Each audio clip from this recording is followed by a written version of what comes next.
Ескалира состојбата на Блискиот исток по серијата на ракетни напади на Иран врз израелски цели во централните и северните делови на земјата. Според официјалните податоци на Израелската информацијска агенција, околу 2000 луѓе останале без покривна глава, барем привремено, додека пак во бомбардирањето на централните објекти во Петах Тиква загинале 4 лица.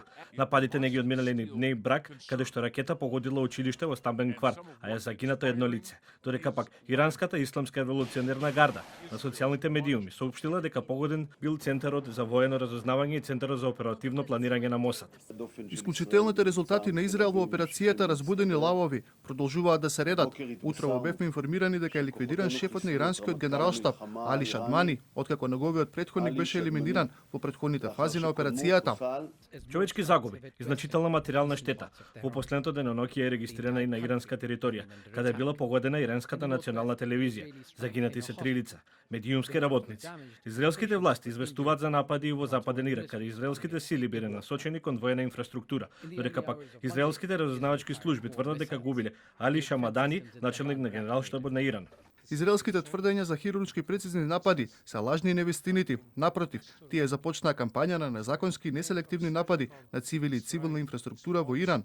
Цивили беа убивани, домови, болници и друга цивилна инфраструктура целосно е уништена.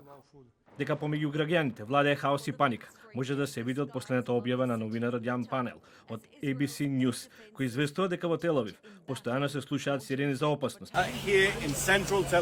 Тука во центарот на Тел-Авив, главниот град на државата, екипите за итни состојби се на терен, додека пожарникарите едноставно се обидуваат да откријат што се случува во овој објект. Можете да видите третиот и четвртиот кат, кои веројатно се стамбени апартмани, се целосно уништени. Нема знаци на живот во овој момент оттаму.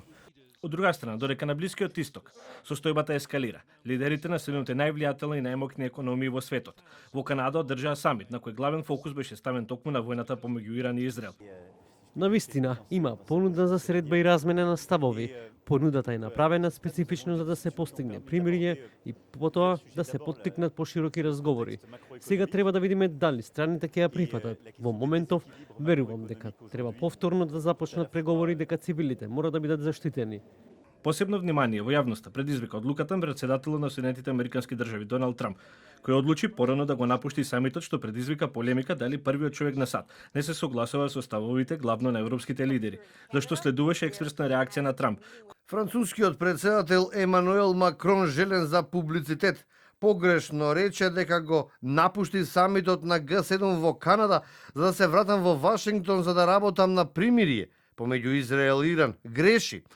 Инаку, според официјалните информации кои доаѓаат од Израел, околу 40.000 странски туристи, меѓу кои 28 македонски државјани, се заглавени во земјата, додека нема точни податоци за бројот на странски државјани во Иран.